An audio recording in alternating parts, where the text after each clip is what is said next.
Over the past decade, tech salaries soared to unimaginable heights. Engineers, developers, and executives in the tech world became part of what felt like a modern-day gold rush. Companies like Google, Amazon, and Facebook offered pay packages that rivaled those of Wall Street. Entry-level engineers were making close to $200,000 a year. Senior engineers were easily clearing $400,000, and executives often took home millions, thanks in large part to the enormous value of stock options. It wasn't just the salaries, it was the promise of wealth.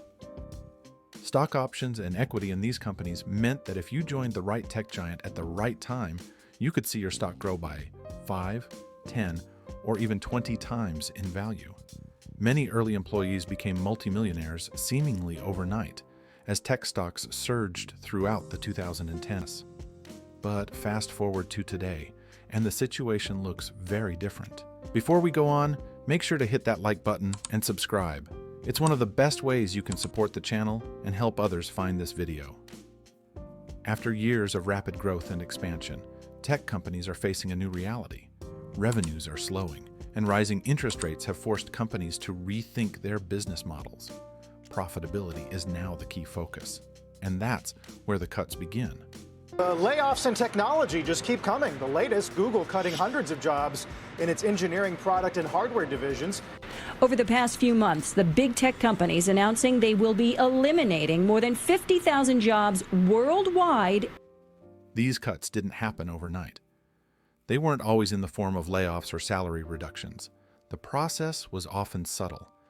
In many cases, companies like Amazon, Facebook, and Stripe reduced compensation through stock vesting schedules rather than reducing base pay outright. Let's take a closer look at how this works. Most tech employees are paid not just in cash, but also in stock. At a company like Facebook, for example, a director might have a total compensation package of $1.3 million, but only $320,000 of that is cash.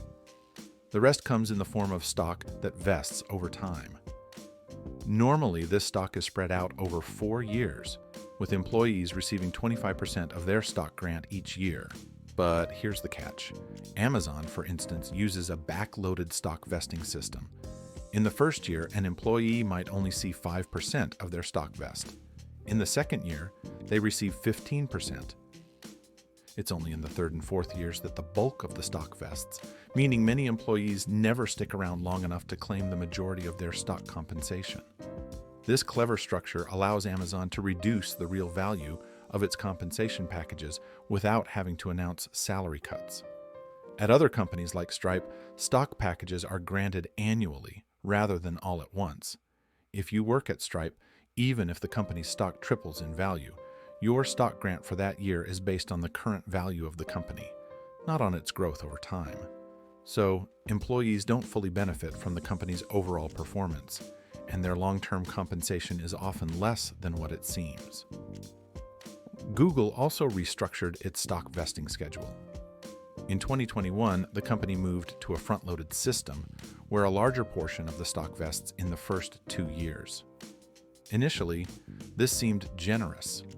Employees could get up to 33% of their stock within the first 2 years of employment.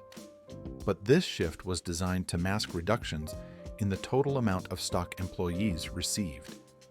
Instead of the $1 million stock grants that were common in previous years, new hires might only see $750,000, even if the company itself continued to grow. And then there's the broader economic picture. While these compensation strategies were reshaped internally, external forces played a role as well. Over the past 2 years, tech stocks have significantly underperformed. During the tech boom, it was not uncommon to see a company's stock price triple within a few years. But as these companies have matured, the pace of growth has slowed dramatically. The stock prices of companies like Google, Facebook, and Amazon have seen sharp declines, erasing the massive paper wealth that many employees once enjoyed. If you joined Google in 2017, your stock might have tripled. But if you joined in 2021, you've likely seen a 45% drop in your stock's value. Even if tech companies bounce back, the likelihood of new employees experiencing the same massive returns as those who joined a decade earlier is slim. The growth story is fading. Another major factor reshaping compensation in tech is the rise of remote work. As employees left expensive tech hubs like San Francisco and New York to work remotely from lower-cost areas, companies began adjusting salaries accordingly.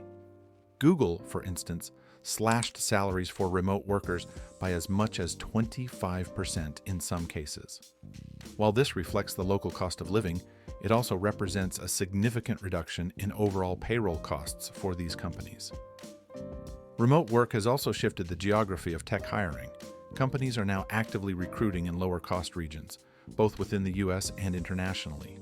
Engineers in cities like Austin or Denver are replacing those in Silicon Valley, and with these relocations come salary reductions.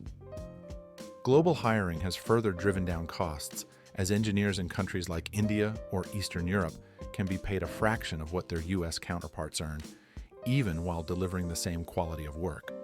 So, what does the future hold for big tech compensation?